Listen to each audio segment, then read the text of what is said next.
spheroids and organoids, there are some problems in that. What are those problems? The problems are the synthetic hydrogels we are using, and they're very costly, and that too in large amounts we have to use.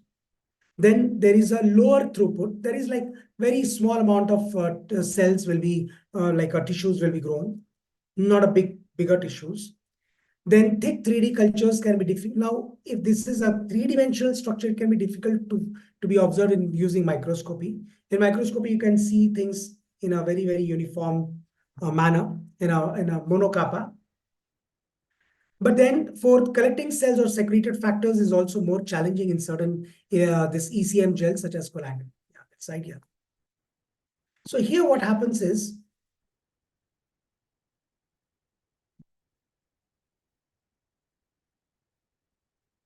now we are interested in dealing with organs on a chip. At the helm of the medium and the cells, okay, what are existing is there are stromal factors. So when there is a medium and the cells are grown in the medium, then there are stromal factors which are responsible to activate a cell. Which kind of cells you're using, that's very critical. So most of the time you can use pluripotent stem cells, as we discussed yesterday. And what are those pluripotent stem? Can anybody tell me what are pluripotent stem cells?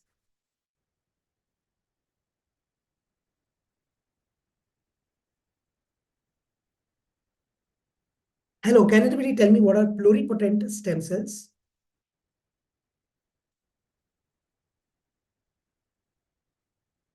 Or embryonic stem cells?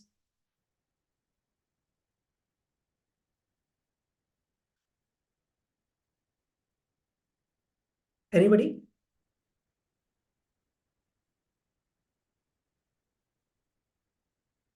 Maybe Miriam Cepeda?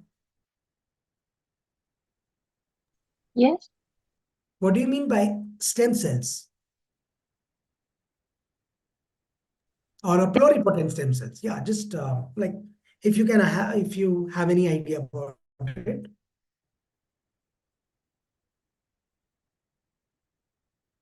No, not really. I'm sorry. Stances? Stem cells, células de madre.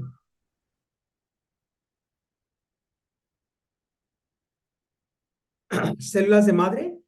¿Sí? ¿Usted conoce células de madre? Bueno, como la original, la primera, o en qué se refiere? Células de madre o de células original, de origen, de células de origen, de todos los, de células de origen, perdón, de todo para crecimiento de células o diferenciación de células para formación de piel o para formación de cabeza o cerebro, perdón, cerebro, o también para formación de estómago, formación de todos los huesos, y hígado, el pulmón, todo. ¿Sí entendí? Sí. O sea, ¿quiere que le explique? ¿O esa era la explicación? ¿Cómo es que me perdí un poco? No, está bien, está bien. Pero ¿qué es? Ok, Cetlali. Sí, ¿puede hablar o usted tiene algún? No, ya puedo hablar. Pues son como las células que pueden desarrollarse como en otro tipo, ¿no? O algo Ujú. así. Correcto. Sí, puede desarrollar. También desarrollar de otro tipo. Y Aranza, sí, ¿qué pasó? Iba a comentar lo mismo, de que the stem cells are cells with the potential to develop many different types of cells in a body. Yes, exactly. Very good, very good. So so what are pluripotent cells, stem cells? They are basically células de madre or mother cells. Sorry, I can ask Isai also. Isai Flores, please. Oh, well, actually, my Sorry. Actually, my peers already said the same that I have in mind. I know that the stem cells, it's common to be known as they can transform in different type of cells. But yes, they have already told us. Yes. Who has told that? Miriam Citlali already mentioned this, right? That they can Students are mentioned. transform All in right. different types of cells, right? Okay. So it's the only thing that I know, Professor. All Sorry. right. Fine, no problem. I understood your point. So pluripotent stem cells, basically, they are transformed. They can differentiate. Transformation is a wrong word for here because transformation, when you speak, it is referring to cancer cells. But you can say a differentiation, this particular word. So pluripotent stem cells, they will be differentiated to form different kinds of cells. All right. It can form lymphoid cells, it can form myeloid cells. Lymphoid cells can form B lymphocyte or T lymphocyte, and myeloid cells can form neutrophils, basophils, eosinophils, then macrophages, megakaryocytes, all those different kinds of cells. Okay, they are all cells for the blood. Then there are also pluripotent stem cells which can transfer, which can differentiate to form a neuronal cell or a pulmonic cell, or it can form a lung cell. Sorry, it can form a lung cell. It can form a liver cell or any kind of cells. So this happens using a pluripotent stem cells. Okay, so this is the idea behind using the concept of pluripotent stem cells. So here we can use pluripotent stem cells also. We can use any kind of cells, and then we can allow the growth of the cancerous tissues. I mean to say the normal cells, sorry. Like these microvilli, you can see here, the intestinal cells are being grown, microvilli is grown, and it's very difficult to prepare an organ on a chip model based on these I should say these microvilli and all, because inside the body it's like there are these microvilli wherein microorganisms will be on the top, and at the bottom there are this our epithelial tissue.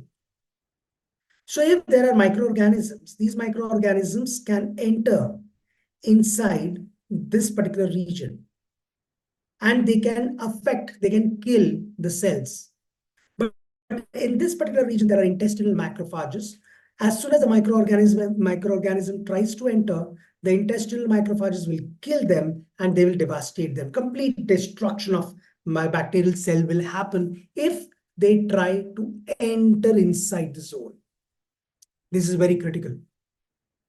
You can imagine, for example, that there is like a border. Okay, there is a border. Okay, so border is there, and in that border, on one side there are one set of people, and on other side there are another set of people living together. Okay, but this border is responsible to separate the two people. And if one guy from this zone tries to enter into the other zone, he will be immediately killed. So in the same fashion, these macrophages work. Macrophages are what? They are army men. So these macrophages will not allow any bacterial cells to get inside. If they get inside, they will kill. Okay, the macrophages will kill them. So but to grow this kind of setup in a 3D system or an organ on a chip, it is very difficult because because if you grow cells in a 2D system, bacteria is a contamination. All right, bacteria acts like a contamination. It can kill the cancer cell or any cell, and after that we have to throw the whole plate out. Like we have to throw the whole plate, and saying that it is contaminated. We cannot use those plate again. But in this case, you need to inoculate microorganisms into this particular setup. And microorganism cannot be a contamination for us. Here, microorganisms are a part of the intestinal gut system. So it's very difficult to to grow this kind of setup. And if there is infection, and if if the macrophages doesn't work, then there might be infection, and the medium will be, I mean to say, the cells will be infected totally. So there are many problems and many flaws in this, but then also this helps us to understand how there is a spatial and temporal movement of the bacteria as the medium, and the gases, etc., etc. What kind of stimuli are required? What kind of metabolic activities are required? All those aspects we can understand using this. I think, guys, you can take a break. No, yeah, I think you can take a break of 5 minutes. Okay. Okay, thank you. Okay. Welcome. Yeah. Bye.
Yeah.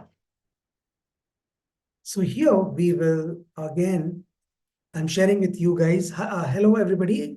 I hope all of you have come back. Am I right? Everybody has come? I think so. Thank you. Thank you. Okay.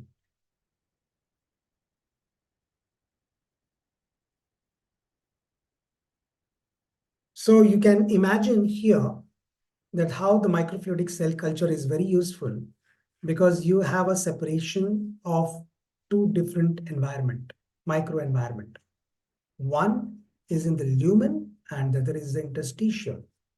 So there are some cells growing here, there are some cells growing here, and these are the signals, these are the endothelial cells, these are the basement membrane, these are the extracellular matrix, then there are integrins, so then nitric oxide, then the stretching of the cell happens so that they pass on, so that they can move easily.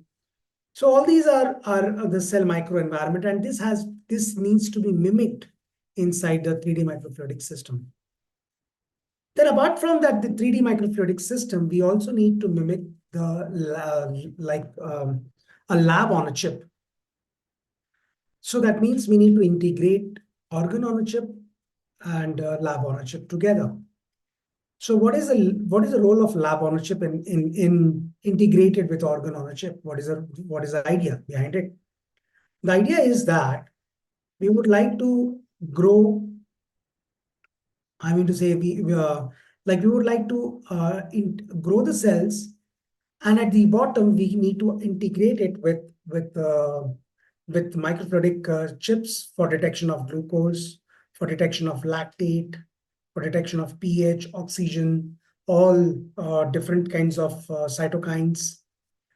Okay, as well as we would like to use impedance spectroscopy, which I will discuss in the next slides. We would also need to have impedance spectroscopy so that we can understand how the cells are growing, whether the cells are growing or not, whether the cells are stable, the morphology changes or not. Cell morphology is changing, that means the impedance will also change. So in this fashion, there are the movement of like we can imagine, we can understand how the cells will have their movement. Then there is an integrated cell or organ on a chip. So what is that? So this is the movement of like you can see here, there are different kinds of lab on a chip wherein the movement of the medium takes place. Then there are like these cancer cells, and the cancer cells will be integrated with a modular chip also for the detection. Then these there are so you can see here, this is also a medium, this is a central medium, and these are the places wherein the cells are growing, but they're all connected using some oxygen sensing system. Here also there are like different kinds of setup. All right, and here we can have again the drugs and the controls, and then there is a movement of the system. So this way, and here there is a multi-organ system wherein all the organs can be used for developing organ on a chip. Like we can make heart, kidney, muscle on a chip, skin on a chip, brain, all of them connected together and connected via arterial and venule system. And then we can, once they're connected, it can exactly mimic like a human body. Guys, do you have any doubt till now?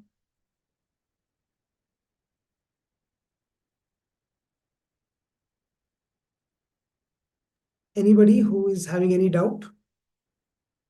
No question. No? Any questions? Do you have any questions?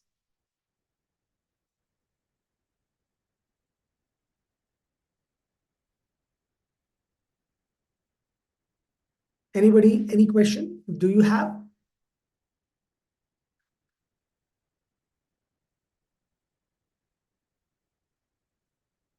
Okay, fine, no problem. So here, you can imagine that when we are using human organ on a chip, the most important thing is we can decrease the cost of the preclinical phase 1, phase 2, phase 3 trials. So that's the motto. Then we can also, okay, this is not, okay, then on the surface of the lung cancer, so now how to detect, how lab on a chip will be useful. The first and the foremost, you need to understand or you need to detect which kind of markers are specifically existing on the surface of a lung cancer cell. So what kind of markers exist? So we could identify that in a non-small cell lung cancer, there is a presence of transferrin receptors in large amounts. When the transferrin receptors are present in large amounts, then these are responsible to take up transferrin molecules, and then they will be responsible for the growth of the cells, and then they will multiply, and the multiplication will be uncontrolled. So this transferrin receptors we could identify using machine learning as well as flow cytometry. We could analyze that these are the like the non-small cell lung cancer will express too many transferrin receptors on the surface of the cells. And once we detect that, after that we understand, okay, what are these transferrin receptors responsible for? So we could find that these transferrin receptors are multidimensional in nature.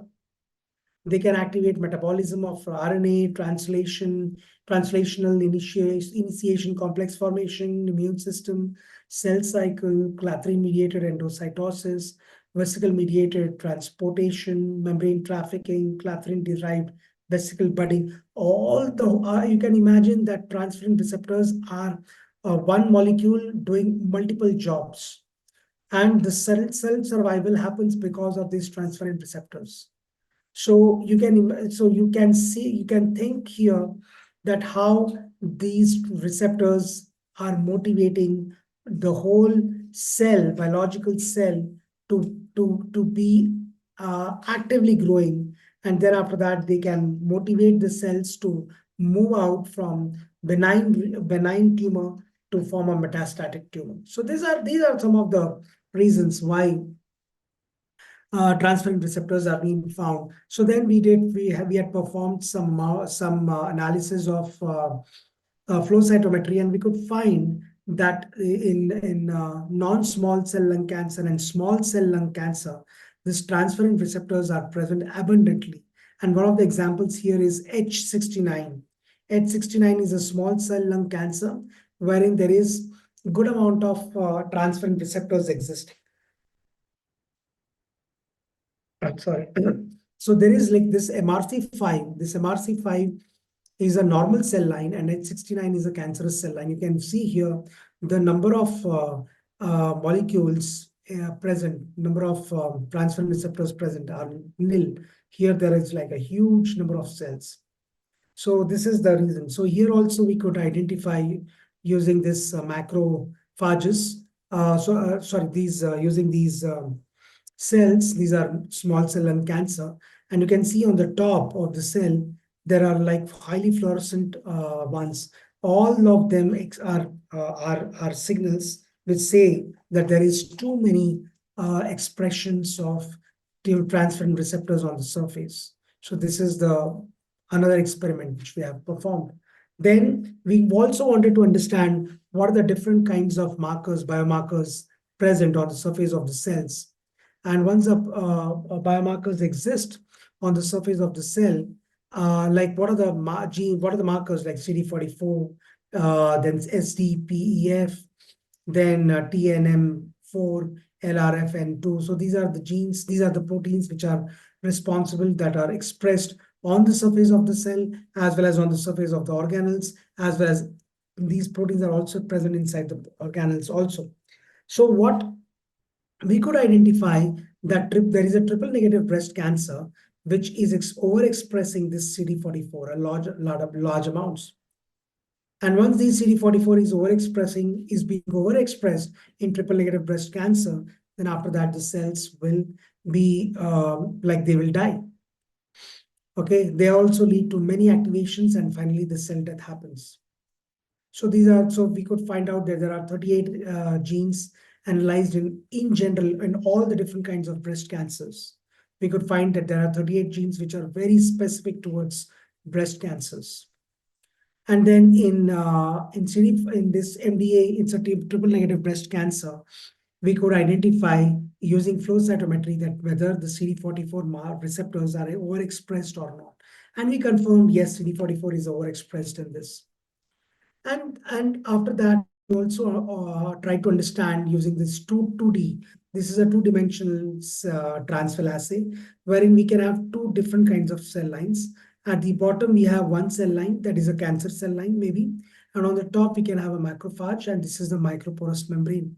And through this microporous membrane, all these cells will get inside the plate, and then they will be growing on to the top of the cells. So now in this way, we will understand how macrophages, what is the mechanism, what are the signals which are required for the macrophages to get activated. All right, so this is which we need. Then after that, as I mentioned to you that we have been studying in the same, for example, in the same thing, in the same context. For example, there are cancer cells growing. Now, in these cancer cells, you can have drugs, or you can have nanoparticles attached or added to it. And then we will see that how, okay, these nanoparticles with the drugs, they are inducing apoptosis. So as soon as they start inducing apoptosis, they will start killing, like they will give signals like interferon gamma. So interferon gamma is a cytokine which is given by always about to die or dying cell will secrete interferon gamma. Any dying cell, whosoever is dying, they will secrete interferon gamma.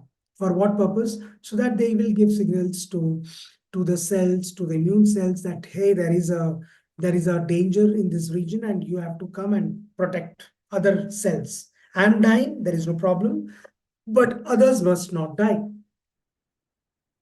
So that's the motive behind secretion of interferon gamma. Same thing here it happens here, that the cells will be inducing apoptosis, and then before dying, they will secrete interferon gamma, and then the interferon gamma will activate the macrophages, and macrophages will traverse through it, and then they will start multiplying in it. So you can see here, whenever you're using nanoparticles, you can have two different kinds of macrophages. One is M1 and the other is M2.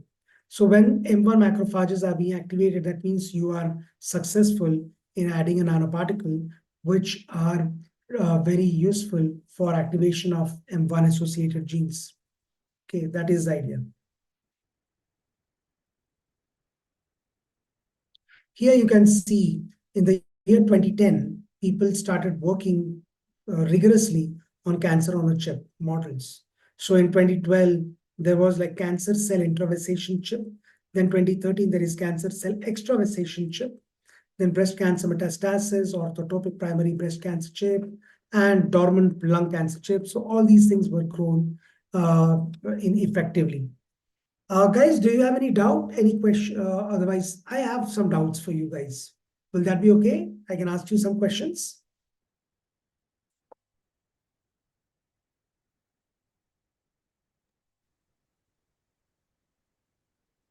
Can I ask you some questions, guys? Yeah, sure, go ahead. Thank you. So here we are talking about the immune cells, the macrophages, and T cells and B cells. So what do you think? Whenever there is an infection, or there is like a cancer cell existing, so what is the mechanism? Like, what is the first line of action by the body? Which cells will go for the rescue? Do you know that?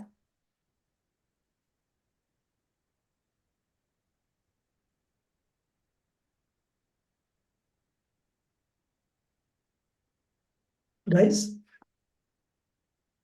White cells? Hmm? I don't know, I'm just guessing. Maybe white cells? Yeah, white blood cells, but in white blood cells, which kind of cells specifically?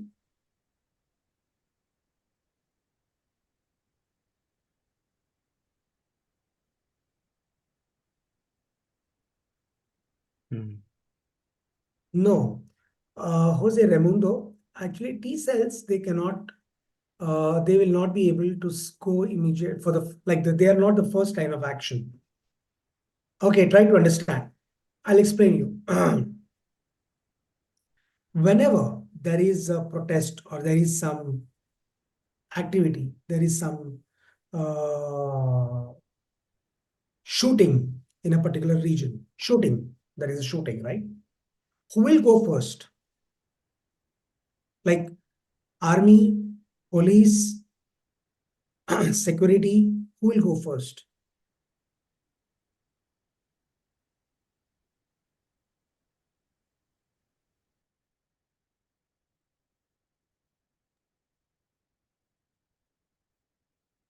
Yes, security, fine. Police or security. So they will go first. Okay, so what are these police guys? They go in a during the period. Like for example, if there is a cheating going on, all right, some cheating is going on, or there is some like some looting of the shops. Who will go? Again, police will go, right? So in any general problem, police will go first. All right. And if there is a war-like situation within the country, there are two different groups who will come together, and they are like fighting terribly in a particular. There is a war-like situation. Who will come then after that?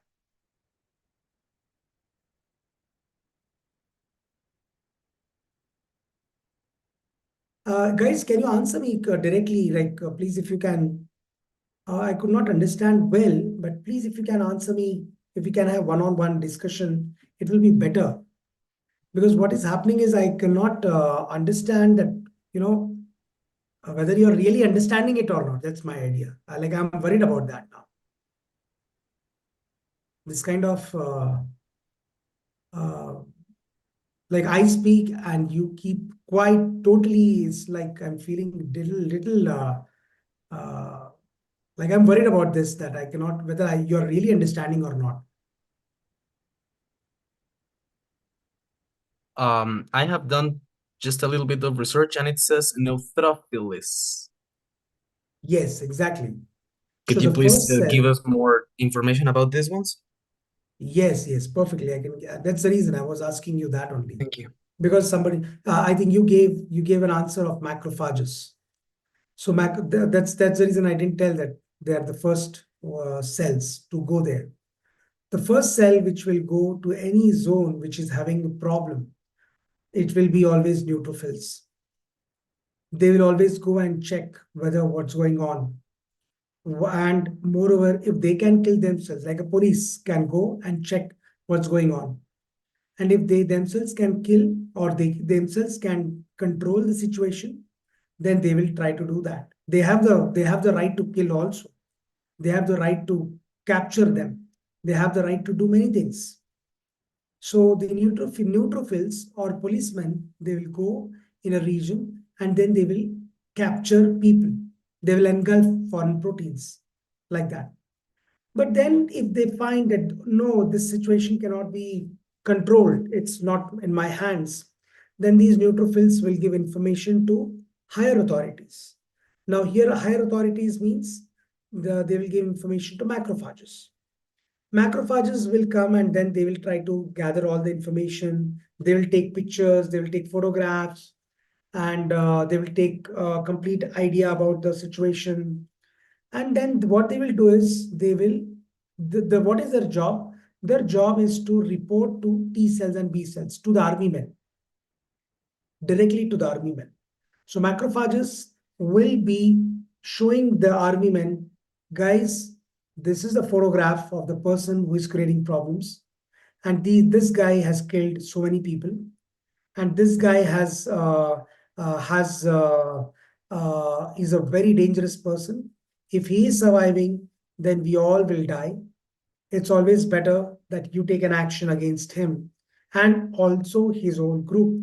So army men will go and macrophages will give you all the information that where is the location of the culprit, where is the location, exact location, where it is situated, and moreover, what are the multiple aspects, how these cells are surviving, what is the number of people, what are the number of people existing.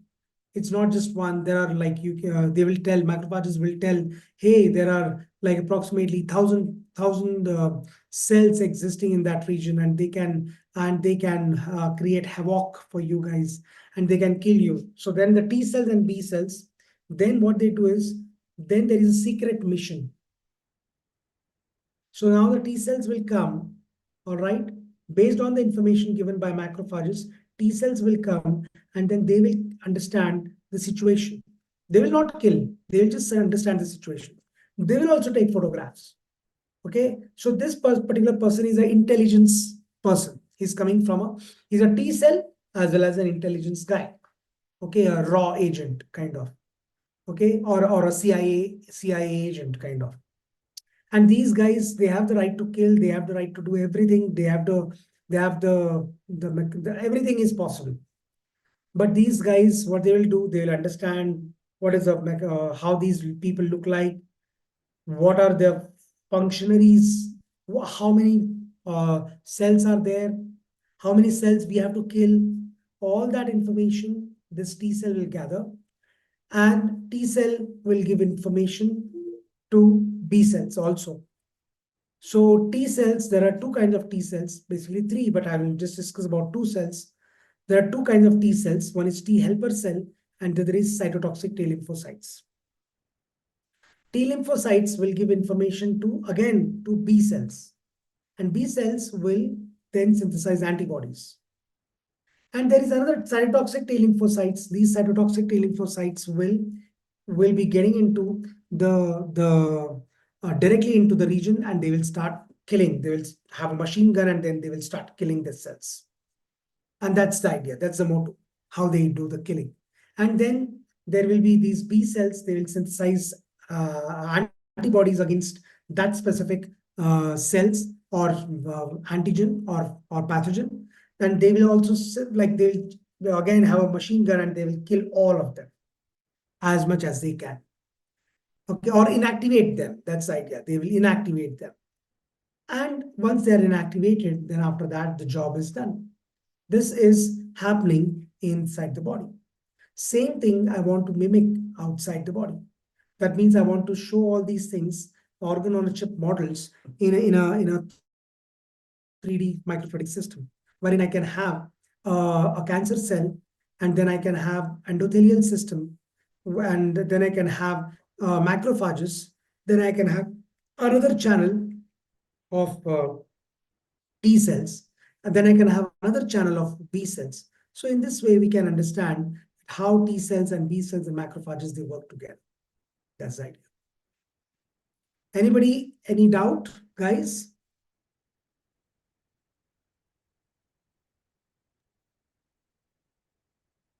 Yes, tell me.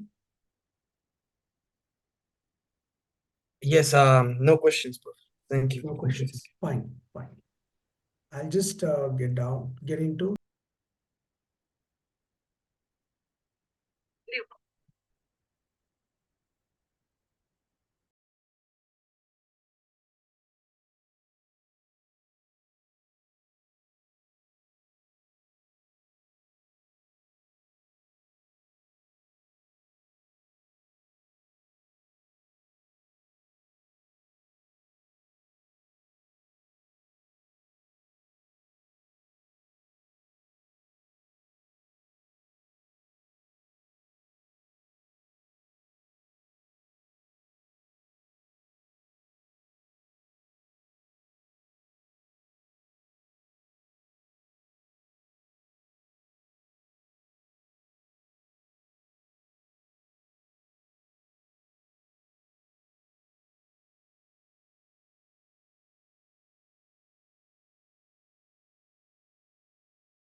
Yeah.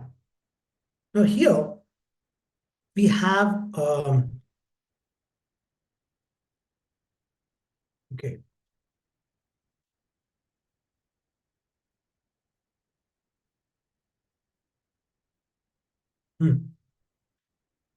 So this is again the kind of a breast cancer system, where in the center there are these mammary epithelial cells, and the cells will be grown in this region. At the bottom there are fibroblast cells, and on the top there are stromal cells. So in this way you can separate the cells and then growth happens. So this is a kind of containers, compartmentalization happens, fibroblast medium, epithelial cell medium, all those things are there. Then in this same tissue, in the same 3D microfluidic system, we have tried to check how this, we have used a extracellular matrix. Guys, do you know which extracellular matrix exists in the body?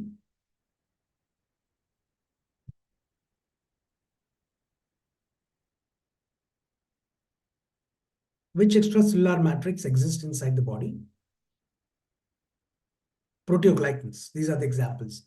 Proteoglycans are one of them, which are existing inside the body, which are connecting the different cells. In a similar fashion, outside the body, in vitro, we have made matrix gels and BME2 RGF, collagen 1. These are the different kinds of systems which are responsible for growth of the cells. Then after that, we also have studied how the drugs like paclitaxel, olaparib, cisplatin, all these drugs will act against the cancer cells and how they are killing the cells. And this is like the experiment which I wanted to show you, that these are the chambers, 3 different chambers. In one chamber, we have cancer cell. In another chamber, we have stromal epithelial cell. And the third chamber, we have immune cells. And in this kind of cells, we have a divider. These dividers are basically valves. What is the job of a valve? They will be closing and opening. So what we do is they can close the valve, and then we will see to it that, okay, whether there is any activation of the cancer cell or there is any activation of the immune cell happening or not. When we close it, we'll understand that. And when we open it, again, we will see that whether the activation happens or not and what is the consequence of the activation. So all those aspects we can study using these valvular system. You can see here, these are the vascular cells, macrophages. This is triple negative breast cancer and how they are moving inside this region. Now getting to electrochemical sensing system. So here, what I would like to explain you. Anybody is aware of impedance spectroscopy here in our group?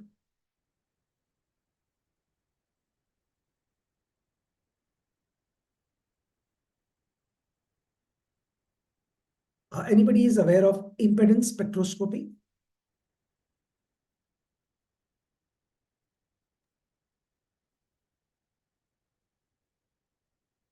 Sorry, I'm actually if you have raised thumbs, I cannot see them because I'm sharing it.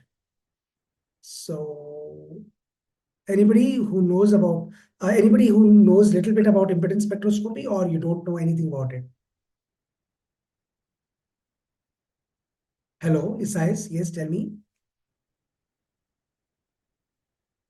Hello, Well, I Isaias. have just listened about it Okay. on some papers. Okay, I'm not really particularly working with that.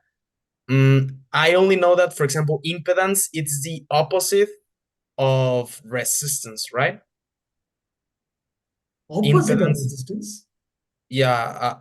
Is this correct? I don't know. This is just something that I have just read. No. Impedance is not opposite. It is another word. It's another meaning of resistance. Okay. It's a synonym. But how Okay. is it is a synonym. I'm not saying exactly the same, but it is resistance and impedance are one and the same. But what's the difference between the terminologies? I will explain it. See, my friend, resistance means, there is one resistor, one single resistor, and that single resistor will have resistance in that system. And then when you apply a potential, there will be change in the current. So V is equal to IR. I hope everybody is aware of it. V is equal to IR. So R is a constant, okay? And based on voltage and based on the voltage and a constant resistance, there will be change in the current. So you change voltage, depending on the resistance, the current will also change. When you talk about impedance, the situation is a little different. In the case of impedance, there is not one resistor. There are multiple resistors connected together. Okay, there will be multiple resistors. And when multiple resistors are connected together, then we cannot call the inhibition of the electrons from movement of inhibition from the movement of the electrons is known as resistance. Am I right, guys? What is resistance? It is the opposition. Yeah, tell me, Sais. Yes, tell me. No, I was about to use that same word, the opposition to the electron flow. Exactly. So it is basically resistance means it is it's opposition which is being generated, which is being created against the movement of the electrons. That is what is known as resistance. And that is being created by one resistor. Imagine there are multiple resistors connected. And those multiple resistors, when they are connected and collated means all the resistors will be having one basic connection. All of them, they come together. All right, they will marshal upon, they will come together, all of them. And that will be known as impedance. Okay, so when all the resistance, there are many resistors coming together and create one inhibition, one major inhibition, okay, a huge inhibition, that is known as impedance. Now, so in resistance, when you talk normal resistance, single resistance, what will happen? You change the potential and accordingly there will be, due to the resistance, there will be little opposition and then there will be change in the current. But when you talk about potential in impedance, there will be again change of potential and then accordingly there will be change of impedance. Change of current. But this time, my friends, the change of potential is in the form of a wave, in the form of an onda. Okay, so when the potential changes, the potential will be coming in the form of a wave. Previously, in resistance or in individual resistor, the potential was coming in the form maybe single, or the wave is not that strongly seen. So a minute wave, minute amplitude of the wave. So it's not that significant. But now, when there are many resistance coming, then it will be huge amplitude. There will be huge amplitude coming. So a wave of potential is being applied onto what? Onto, for example, on a cancerous cell. Okay. When a wave of potential is applied on a cancerous cell, then what will happen? It will show some resistance. That resistance is known as impedance now. So there will be an impedance. And depending on the impedance, there will be change in the current in the setup. So what will happen is, for example, you have a gold electrode, and that gold electrode will have on the surface cancerous cell. And that gold electrode is connected to the circuit, to a complete circuit. And when the cancerous cell is sitting onto the electrode, when it sits onto the electrode, there will be change in the, and you change the potential, there will be change in the current. And of course, if an electrode is there and a cancerous cell sits onto it, guys, what will happen? What will happen to the resistance? It will decrease or increase? Answer me, please, verbally. Sorry, I lost when you say. Me perdí cuando dijo que estaba cubierto de arriba. No sé si nos puedo volver a repetir esa parte. Es que no entendí muy bien. Pero se puede escuchar bien, ¿no? Sí, Se puede escuchar bien de mi voz. ¿Está bien, no? sí. ¿Usted no me escucha a mí? ¿No me No hay escucho mal? problema. Ah, Pero ok. ahorita yo explico, yo pregunto. Mi pregunta es que cuando usted tiene células de cáncer arriba de un electrodo, eso es mi electrodo, ¿ok? Eso es de electrodo, y arriba del electrodo tiene células de cáncer. ¿Qué es la situación para impedancia? Resistencia en totalidad. Impedancia es alta, bajo, mismo. ¿Qué es la situación? Háblame.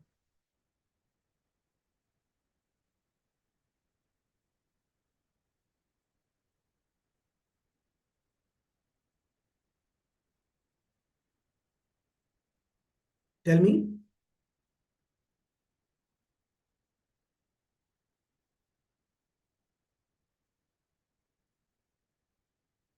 Oh God. Cualquier. Okay, I will explain. Don't worry about at all. That is a electrode, and onto the top of the electrode, there is a cancer cell which is sitting. If it is occupying a very small space, there will be minor change in the impedance, like there is increase in the resistance. All right. So this is the cell, this is the electrode, sorry, and I'm occupying only this space, this much. So there is minor change in the impedance. But if I'm occupying more space, then there is again increase in the impedance. And I'm occupying more space, this much. There is very high impedance because the electrode is completely blocked. It's sitting onto it. The cells are completely blocked. So what will happen now? So what I'm understanding using this kind of technology, what I'm understanding using impedance, when the cells are very small, they will have little impedance. They will have little impedance. And when the cells are growing, they will have more impedance. And when the cells are growing more, they will have more impedance. When the cells are completely occupying the whole electrode, they will have maximum impedance. And in this way, I will understand that the cells are growing. Cells are not getting killed. The cells are growing.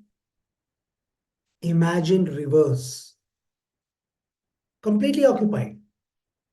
And now the cells, now this kind of cells are being treated by some drugs, pharmacos. What will happen? Now the cells start, the morphology of the cells start crunching. Okay, this small, small, very small. And a stage will come when it will be totally removed, completely removed from the system, from the electrode. And as soon as it is completely removed, what happens to the impedance? Goes down. So in this way, I can understand whether the cells, what is the morphology of the cells, how the cells are growing. If there is apoptosis, it will occupy a very small space. If there is no apoptosis, then it will completely occupy on the surface. So you can imagine, you can understand the behavior of the cells using impedance spectroscopy. It's so simple. It's such a beautiful equipment wherein you can understand how the cells behave.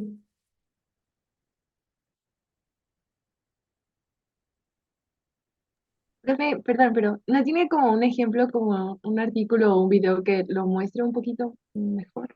O sea, es que, o sea, lo entiendo, pero visualmente como que no lo veo. No sé si No, está bien, entendí. Oh, wow, ¿usted gusta de esta cosa? Ok, perfecto. Ajá.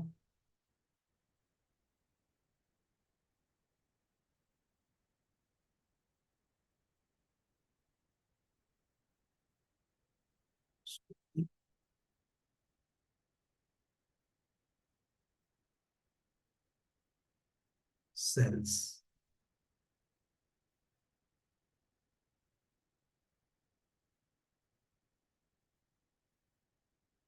Mhm.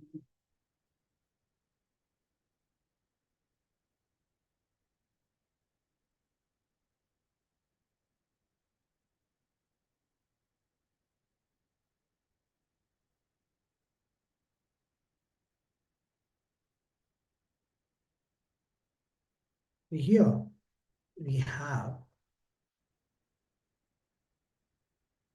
oh, what is it? Yeah. First, let's see this.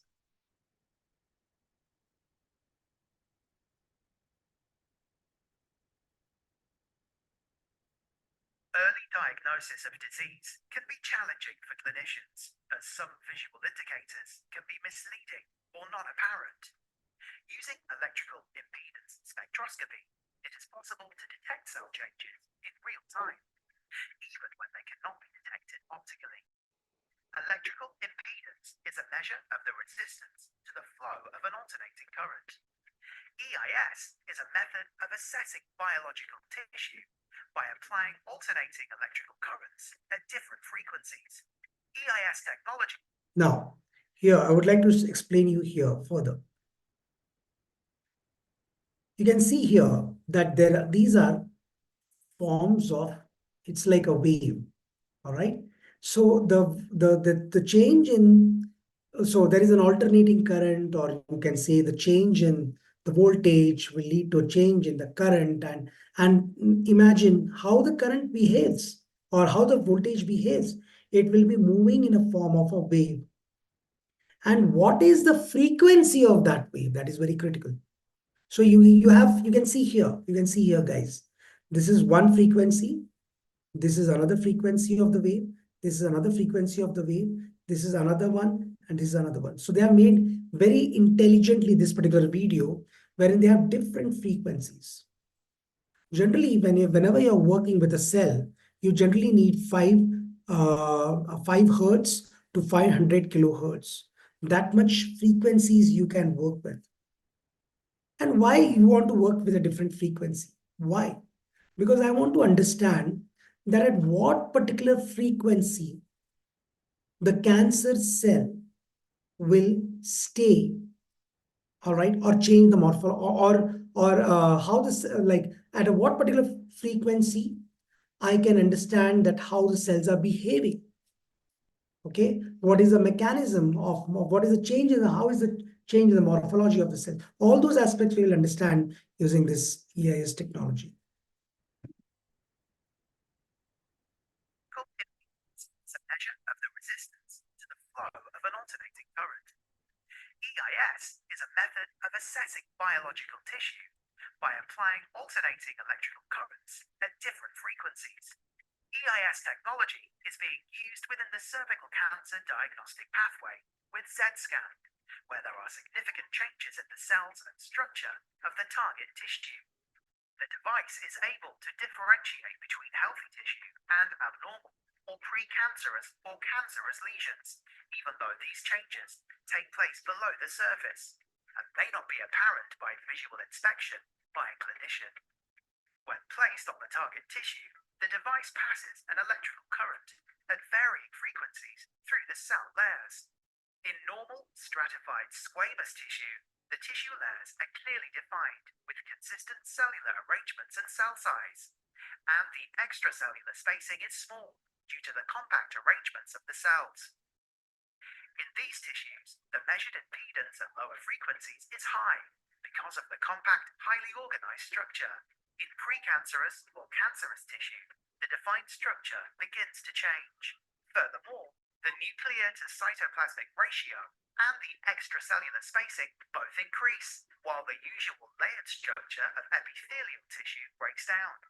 Because of the changed cellular arrangement, precancerous or cancerous tissue has a low impedance at low frequencies. By using a range of frequencies, the measurements taken produce an impedance spectrum, which is measured against the model spectrum. This delivers a probability of high-grade precancerous or cancerous disease as a diagnostic tool to support the clinician's decision for So improved here, patient management. I think you need to understand well here. Come again. Through the cell layers. When placed on the target tissue, the device passes an electrical current at varying frequencies through the cell layers. In normal stratified squamous tissue, the tissue layers are clearly defined with consistent cellular arrangements and cell size, Hmm. and the extracellular spacing is small due to the compact arrangements of the cells. In these tissues, the measured impedance at lower frequencies is high because of the compact, highly organized structure. Hmm. In precancerous or cancerous tissue, the defined structure begins to change. Furthermore, the nuclear to cytoplasmic ratio and the extracellular spacing both increase, while the usual layered structure of epithelial tissue breaks down. Because of the changed cellular arrangement, precancerous or cancerous tissue has a low impedance at low frequencies. By using a range of frequencies, the measurements taken produce an impedance spectrum, which is measured against the model spectrum. Hmm. This delivers a probability of high-grade precancerous or cancerous disease as a diagnostic tool. Okay. Now we have here one more. Now you can imagine impedance-based measurement of cancer cell migration and invasion.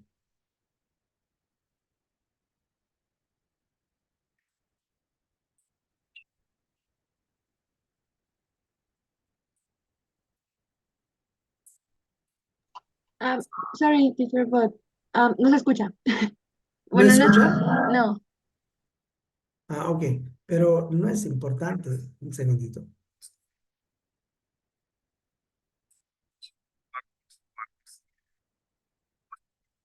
Ah,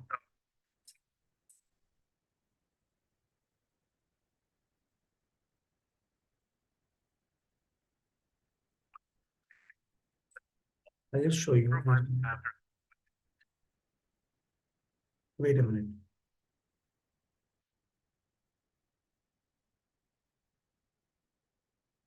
Well culture, well plates with impedance.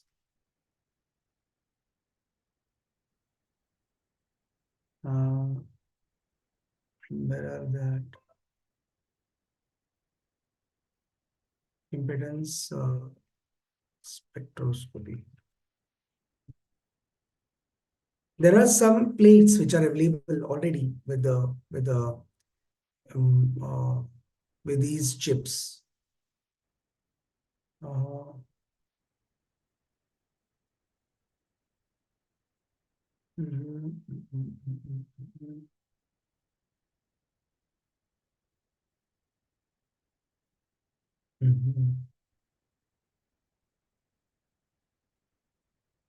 God.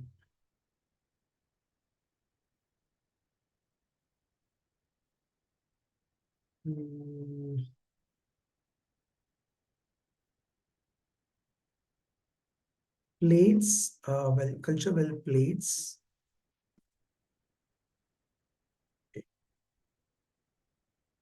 Cell culture plates with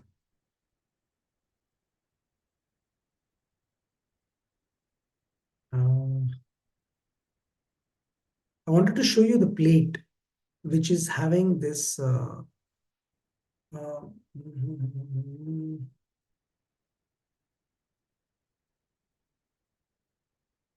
with implanted impedance spectroscopy.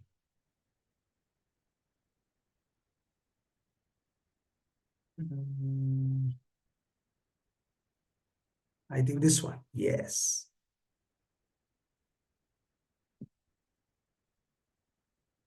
Cell expert.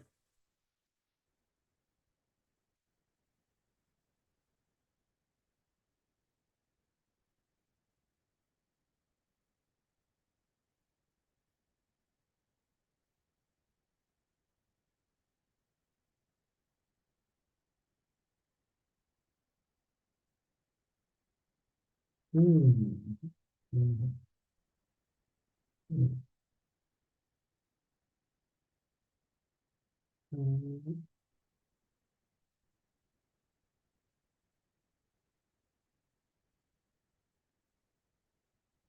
Impedance spectroscopy chips. I can say that.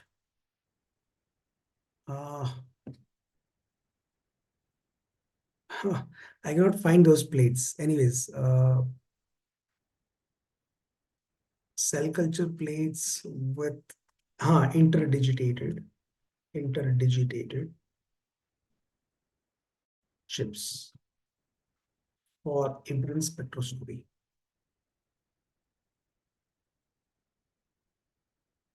Come on, so many hints I have given.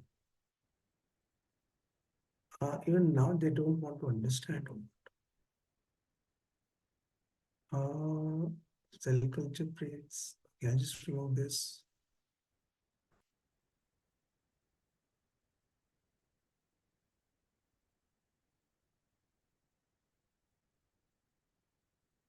This is really ridiculous. There's so much. Okay. Now I will explain you what are interdigitated chips here with this.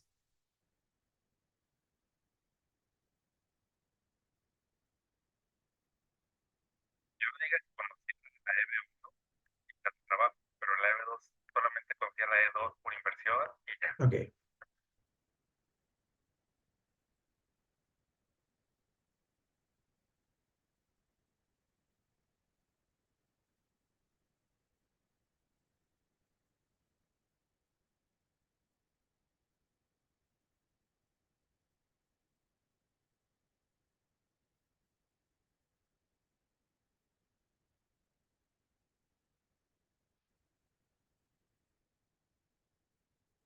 These are interdigitated chips.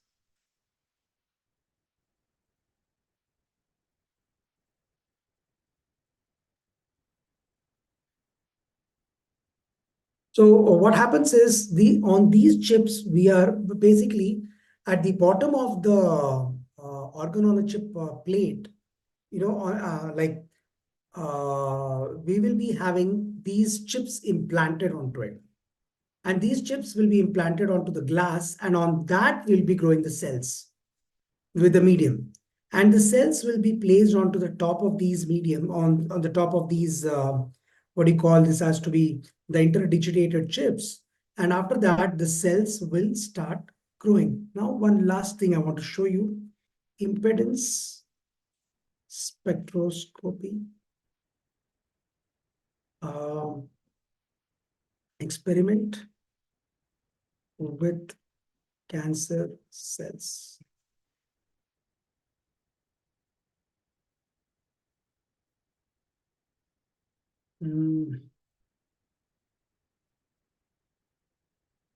Yeah.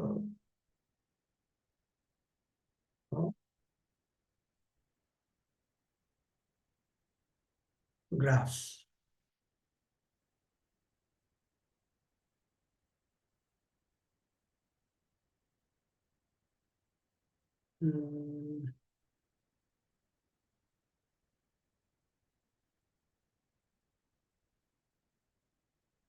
Okay.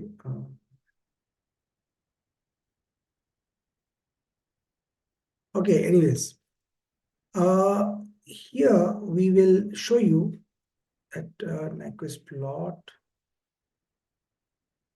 Okay. Fine. Anyways, I will not waste much time of you guys. The thing is, what happens? I'll show you directly my presentation.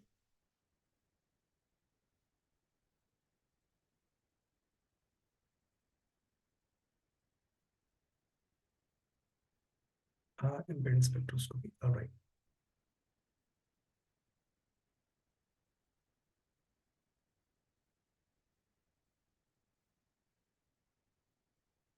Oh.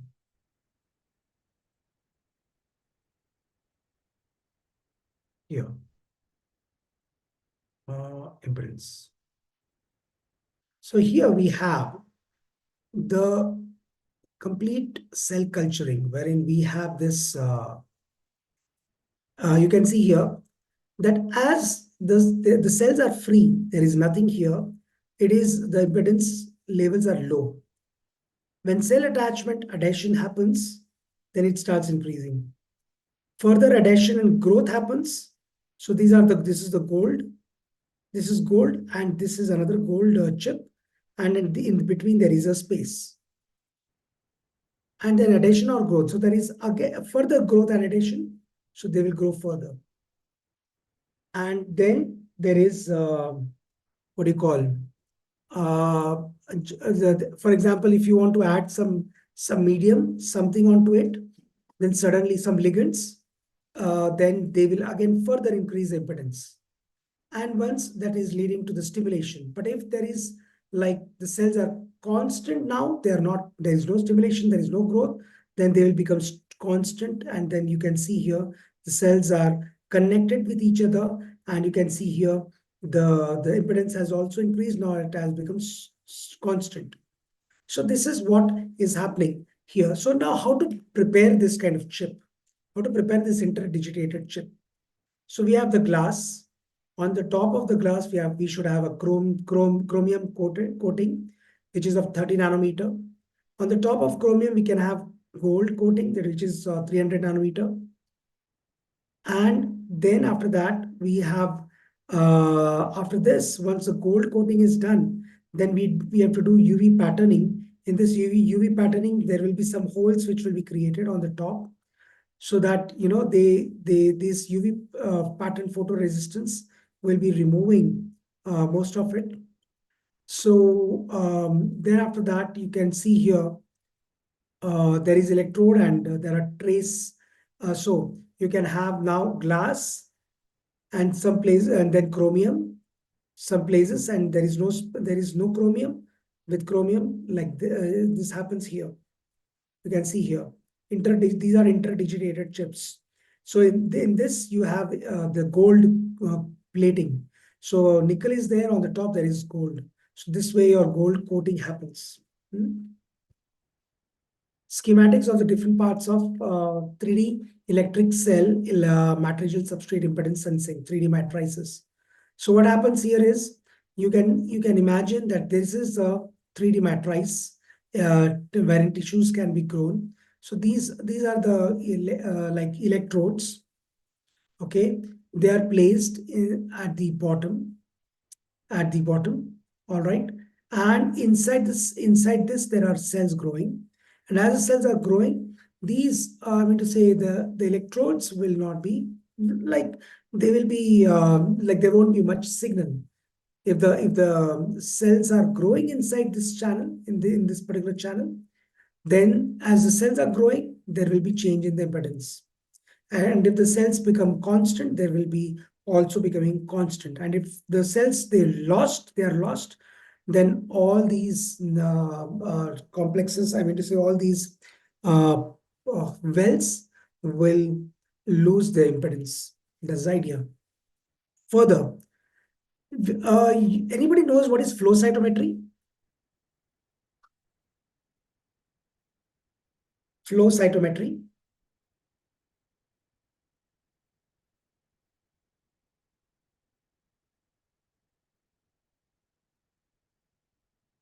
Yes.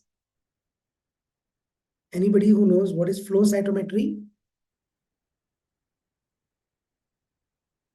Okay, I will explain. Flow cytometry is an equipment which is responsible for sorting of the cells. Sorting. Sorting of the cells means you have a mixture of immune cells and normal cells. I want to sort whether there are immune cells or not. So what I will do is I will add antibodies to all the cells, of course, but antibodies will bind only to those cells which are immune, which are having some immune receptors, some immune markers. And my antibodies will be labeled, fluorescently labeled. And then these antibodies will interact with the cells, okay? And once they interact with the cells, they will now be ready for flow cytometry, wherein the cells with antibodies, they will pass through electric discharge. And when they pass through the electric discharge, the cells which are having higher density will be separated. And cells with a lower density will be separated further. So higher density, highest density, like there will be a gradient. There will be a high density of antibodies onto the surface of cancer cell. There is low, then there is low, there is none. So all these four different types of cells will be separated completely using this cell sorting. Same mechanism we would like to also do whenever we are trapping the cells using this electrical cell substrate impedance spectroscopy. So what is happening? There are two kinds of electrodes here. One is IFC electrode. So this is IFC means it is interdigitated flow cytometry electrodes. And EIS electrodes, they are known as electrochemical impedance spectroscopy electrodes. So now these gold electrodes are completely coated here. All the gold electrodes are coated here.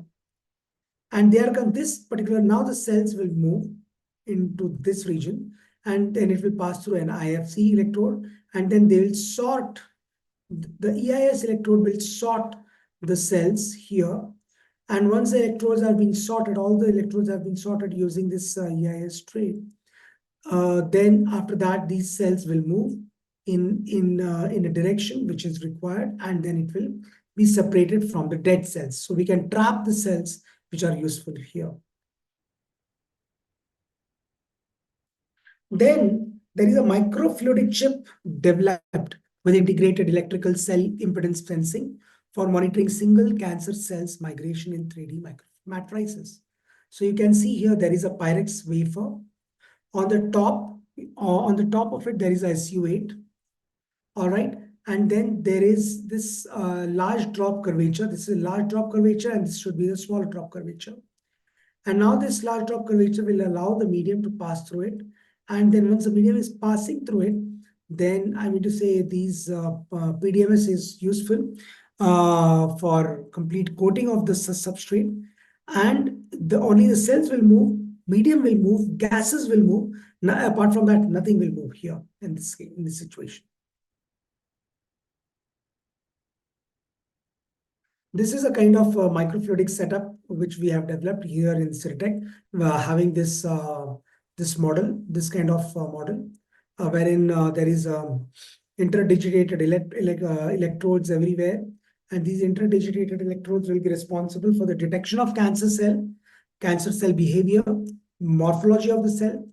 Okay, then further we will understand that whether these cells are useful for cell sorting, and also we will do many kinds of cell integration with the medium, with the matrigel, with many things.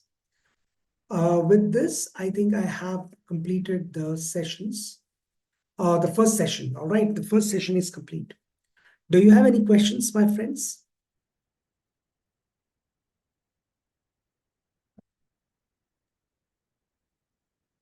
No questions. Would you mind to give us that presentation? Yes, of course. If possible, I don't know. Like I don't know. I will remove the chips which we have made from by our group, because it's not I just understand me. that. It's not just me who has made. There are like 2-3 people involved in this project. So 2, 3 people have actually worked on this particular model, a microfluidic system. That's the only thing which I need to remove. Rest everything can be used. The rest Yeah. everything can be checked. Even there are my published articles also, there is no problem. They're all there. But just because I have to be very careful with respect to my collaborators, that's the only reason I will be removing them, and rest everything is yours. Yes. Thank you. Summarized version. It's okay. Thank you. Yeah, for sure. Any more doubts, guys?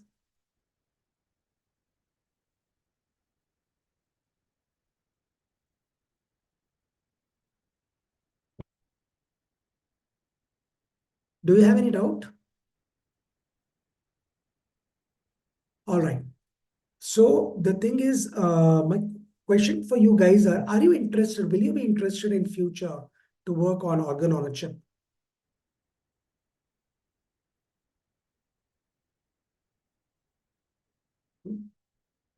Guys, I want a dialogue. If you can talk. Yes, but it looks really difficult. Sorry. I like the lab on a chip, but it's a little difficult at another system. Why do you find it to be difficult? Because your background is not biology? Yeah, the biology basis is not so good. All right. Anybody else who is interested in the biological part? Me. Me. Hello, Isaias? Yes, tell me.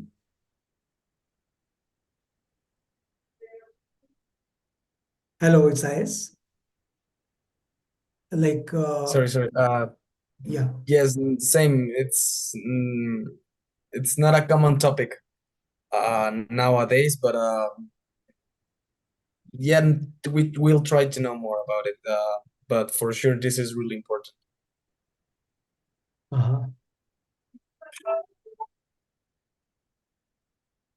Okay, 1 minute. 1 minute. Just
sorry, guys.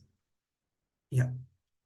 So the thing is, I would like to request or ask you here that, see, you have been associated in the biomedical engineering departments. And the most important thing in biomedical engineering is that you need to develop some do some analysis and in huge equipments, right? And maybe you might be doing magnetic resonance imaging, MRI, or you might be doing many of the, there is like the equipments which are being used in hospitals, they are all connected to impedance spectroscopy. So, and they're very complex system. They are detecting oxygen, pH, oxygen, and the blood pressures. Okay, they are all impedance spectroscopic technique, which is measuring, which is responsible to detect. the system. All right. So these are the I would see they are very complex system which you have already studied. You're talking about body, okay, complete body, and we are talking with respect to the cells, with the biological cells. And it's not that difficult when you're dealing with cells, because it's very difficult to handle a biological body, because there are many complex microenvironments which are involved, like blood, or heart, brain, right, liver, lung, stomach, intestine, many complex things which are being taken care of. Okay, if you do MRI of the tissues, it is very complex. But when you're dealing with the cells and when the micro tissues, they are not complex at all. We are trying to make it more simpler. So the things are not complex. Complex, you have already done complex jobs, complex works. You have already have studied complex things. Has anybody worked in a hospital in this group? I haven't been working. It's just like a social service and professional practices. And what are you doing in the social service, Rodrigo? I already did it. It was at the general hospital, and it was basically desk stuff and basic repair and maintenance machines. What kind of machines? Just regular like health monitors, and what else? Yeah, basically all that stuff. Sorry, I could not understand. Very sorry. Oh, Rodrigo, come just again. health monitors and all that stuff. Which stuff? Oh, and just like stuff related to like triage, whether it's like what's it called? An oxygen meter and what else? Stethoscopes, I guess, thermometers, all that stuff. Yeah, fine. But you never worked with any bigger equipment Let's see, an in a hospital? MRI machine, Heart-lung machine? MRI. MRI, magnetic resonance imaging. Could you analyze the magnetic resonance imaging, the T1 contrast and T2 contrast? Can you like analyze them? Um, I couldn't as much because, well, since it's not like a new hospital, they're still under warranty by like the manufacturer. But every once in a while, they would come in and like do like small course on what the machine was doing, like the contrast that they inject people with to see like Mhm. the area of interest, how the actual machine works, and all that stuff. Mhm. So yeah.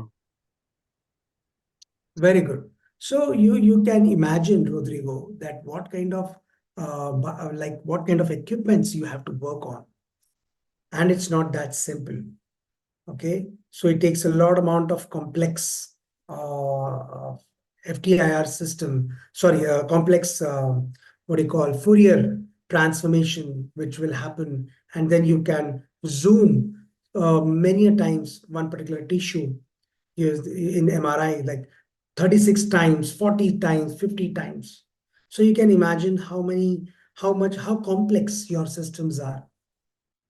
And so that's what I'm telling you, why I'm explaining you that, because you have been already dealing with complex systems.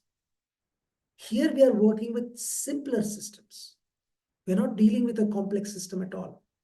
We get simple samples from the patient and grow in the tissue in this 3D printing, in this 3D microfluidics chip, and then check the drugs, whether which drug works, give information to the doctor, and that's it. And secondly, if we want to do science, then we would like to understand, okay, how these particular cancer cells, if we are treating with a drug or any nanoparticle, how it activates the immune cells and how it activates the endothelial cells or the capillaries of the body, of the cells, and then how which kind of immune cells will be getting activated, or macrophages or T cells or B cells or whatever. So it's like in this microfluidic chip, things are becoming easier and simpler. You have already worked with a complex system. Okay, just because you're getting a ready-made graphs, that doesn't mean that the things are so simple, right? You have to, in future, you might need to analyze it properly, interpret the data, and rewrite the whole thing and understand it perfectly with all the anomalies having existing in the body. So they're not that easy to understand. So that's what I want to tell you, that nothing is simple. And when you say lab on a chip, fine. Lab on a chip also is a very good subject, and you can do the electrochemical biosensing using amperometric analysis or potentiometric analysis, also impedance spectroscopy. All these techniques are useful for understanding them. And we at Ciretech, we do here, we actually perform all these kinds of testing, and we understand, and now we have come up with organ on a chip labs, wherein we can have the microfluidic chips, and these microfluidic chips will be responsible to interact with the biosensing system. It will be interacting with the electrodes, and these electrodes will be detecting glucose, then pH, lactate, all these different kinds of systems, as well as cytokines. So this is the job of microfluidic biosensor. So I don't think so that it is that complex. Okay, so yeah, I find it to be more simpler now. That's the idea. We are doing that job basically to make it more simpler and simpler. Yeah. Anybody who is interested in coming to work for your estancia in future, or do your master's program here in Ciretech?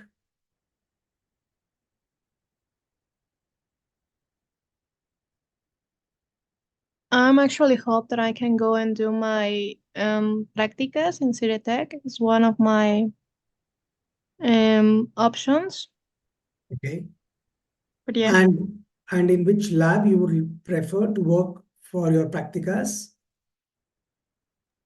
I'm really into biosensores in any kind.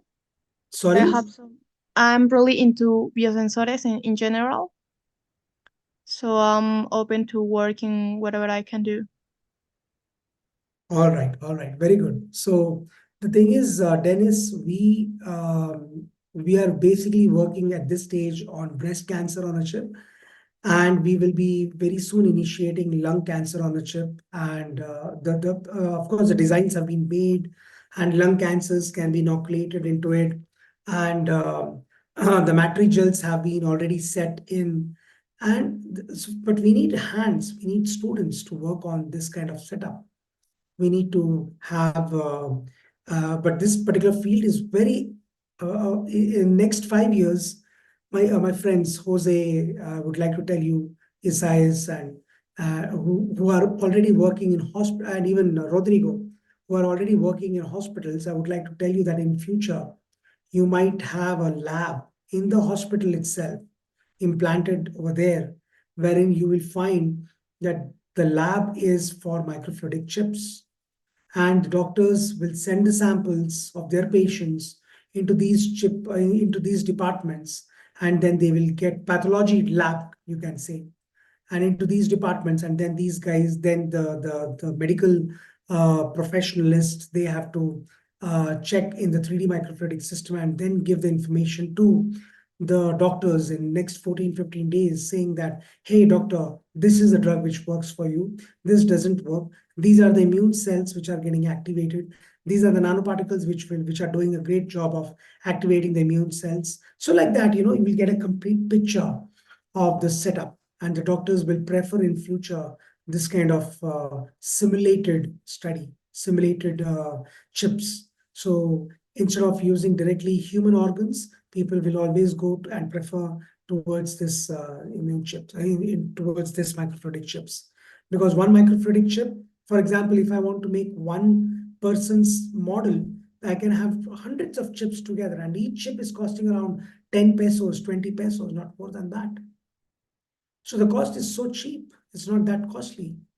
So people, for example, if one person has got some cancer cell or some tissues, I can get it from him. Then we can make almost like hundreds of chips, and then we can check with different kinds of antibiograms.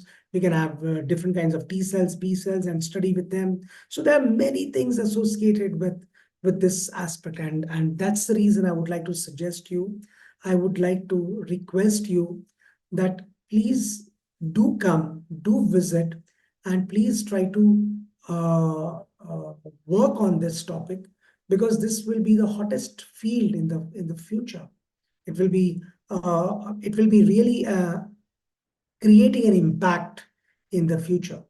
And I don't want that Mexico should be behind in all these aspects, because US has already started their own labs, their hospitals are having this kind of facilities.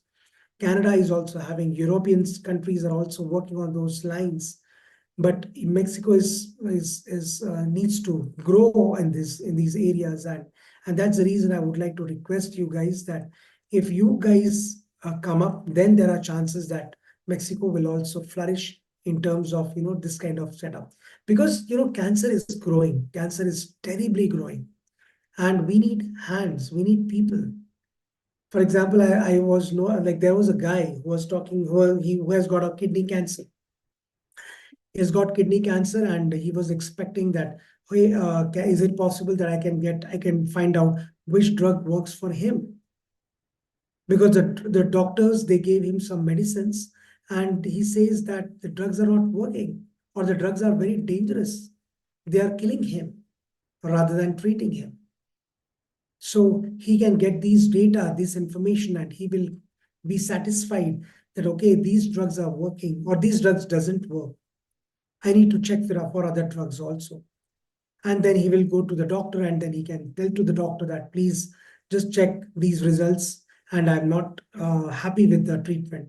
So like that, the patient will be able to express himself. And that's the reason I would like to suggest you guys that please be, if at all there is any chance of doing any estancia or masters, please do come here. Please observe some aspects, and then we can discuss about it, and then we can move ahead in this aspect. All right. Do you have any doubts, guys?